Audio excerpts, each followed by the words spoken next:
Olá, está começando o Trabalho em Revista, o programa que é produzido aqui pela Justiça do Trabalho em Mato Grosso. As normas trabalhistas já prevêem intervalos durante a jornada de trabalho para repor as energias. Mas, apesar de nem sempre elas serem bem vistas, são muito produtivas. Confira algumas dessas formas de bem-estar no ambiente de trabalho na reportagem de Priscila Hauer.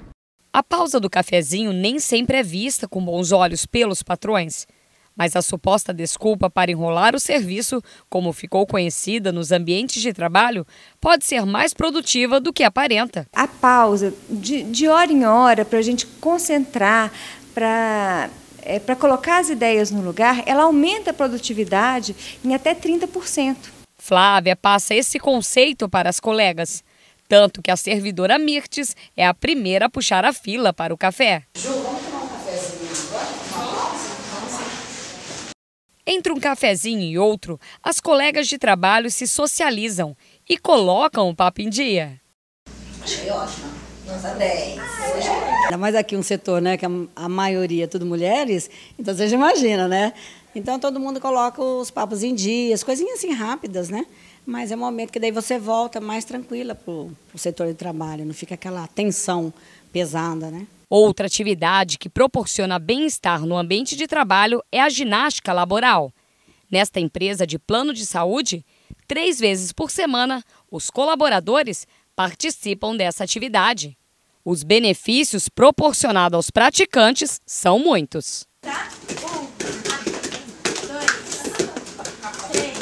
Até eles mesmos vêm e me relatam isso.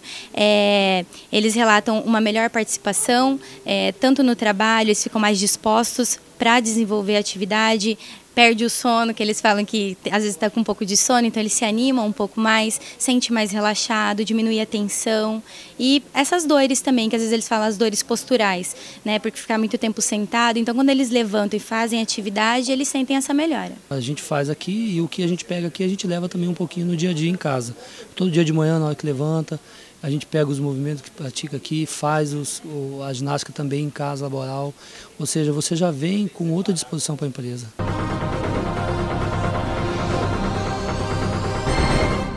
Na última reportagem da série Trabalho Seguro, vamos mostrar hoje quando a culpa dos acidentes de trabalho é tanto do trabalhador quanto do empregador, a chamada culpa concorrente. Os casos mais difíceis de identificar e também pouco comum ocorrem quando o acidente de trabalho é provocado pela negligência tanto do empregador quanto do empregado. Pode ocorrer que o empregador tenha também tomado essas precauções e o empregado contribua de alguma forma para a ocorrência do acidente. Nesse caso, poderia, sem dúvida, ser, vamos dizer, dividida a culpa entre o empregador e o empregado. Mas eu já afirmo de antemão e por experiência que isso é muito raro. Quando ambos contribuem para o acidente, se for uma indenização, o valor dela será proporcional à responsabilidade de cada um. O fato de ter uma culpa concorrente, o juiz vai avaliar qual o grau de culpa do empregado e do empregador. Às vezes, embora tenha sido concorrente, o empregado agiu com menos culpa do que o empregador. E nesse caso vai ter um sopesamento desses graus de culpa. Se é leve, se é moderado, se é grave. Em um caso de culpa concorrente julgado pelo Tribunal Regional do Trabalho de Mato Grosso, um ex-repositor de estoque de um supermercado pediu indenização porque a atividade teria acarretado problemas de coluna. No entanto, o laudo da perícia médica constatou que ele já possuía predisposição para o problema. Assim, se por um lado o trabalhador já tinha doença degenerativa, por outro, a empresa poderia ter evitado a condenação se tivesse acompanhado as condições de saúde do repositor e o transferido para uma outra atividade. Ainda que o grau de culpa do empregado tenha sido maior que o grau de culpa da empresa na concorrência para o acidente de trabalho, ainda assim ele receberia a indenização. Só que uma indenização menor do que no caso quando a culpa é exclusiva da empresa. O fato de haver uma culpa concorrente não afasta a obrigação do empregador de responder pela parte dele que ele foi omisso, mas assim, isso levaria sem dúvida o auditor a adotar uma postura menos rigorosa do que aquela situação onde fica claro que o empregador foi omisso no gerenciamento daquele risco.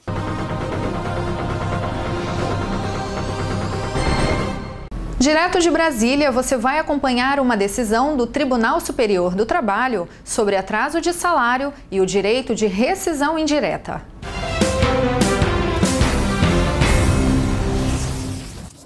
Um trabalhador que prefere não se identificar. Hoje vive um sufoco. Isso porque o salário que sempre foi contado também é depositado com atraso. Entrei na empresa em janeiro de 2012 e o salário começou a atrasar. A partir do terceiro salário já não recebia mais no quinto dia útil. Já passou para lá para o 15º, para o 20º dia útil do mês. Por causa dos atrasos, os empréstimos viraram uma bola de neve.